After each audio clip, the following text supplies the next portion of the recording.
আমি তো অনেক আগে বলেছিলাম যে 2023 সালে যখন আমার গাড়ি ভেঙেছিল যে একজন বিধায়কের সাথে যদি এই আচরণ হয় রাজ্যের মানুষের সাথে কী আচরণ হবে, গাড়ি ভেঙে দেবে, গাড়ি সারিয়ে নেবো, ওরকম আমি না।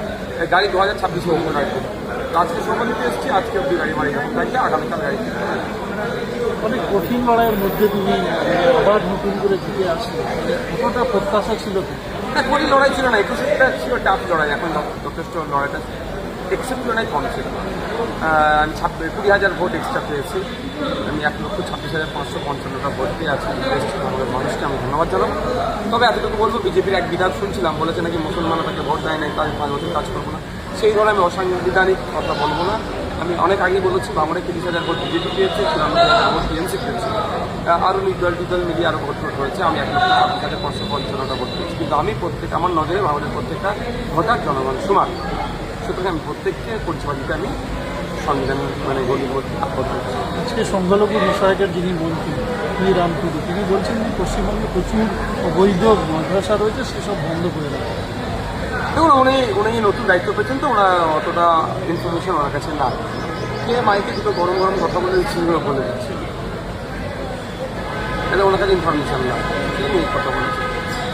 যে কোনো মাদ্রাসা দাঁড়ালে যদি কোনো অনৈতিক কাজ হয়, ওই আমাদের যিনি মিনিস্টার রয়েছেন রাজ্যের, তিনি একা নয়, আমি এর আগের মিনিস্টার তো বলেছিলাম সেই সব মাদ্রাসাগুলোকে বলুক, রাতের অন্ধকারে গিয়ে ভিজিট হবে, জানকারি হবে যে কোন শিক্ষা প্রতিষ্ঠানে অনৈতিক কাজ করেছে।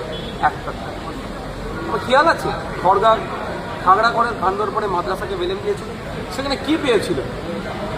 আম্মাপাড়া কিতাব, এরপর বর্ণ পরিচয় করে সে আলিফ বে তে সেই কিতাব পেয়েছিল, এটাকে বলা হচ্ছে আল কায়দা বলে জুড়ে দিয়েছে।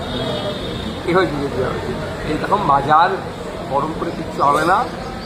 জাতীয়তাবাদী আমরা, দেশকে স্বাধীন বাঙালি করেছিল, কাঁধে কাঁধে মিলিয়ে আমাদের পূর্বপুরুষ ছিল সেই স্বাধীনতার সংগ্রামী।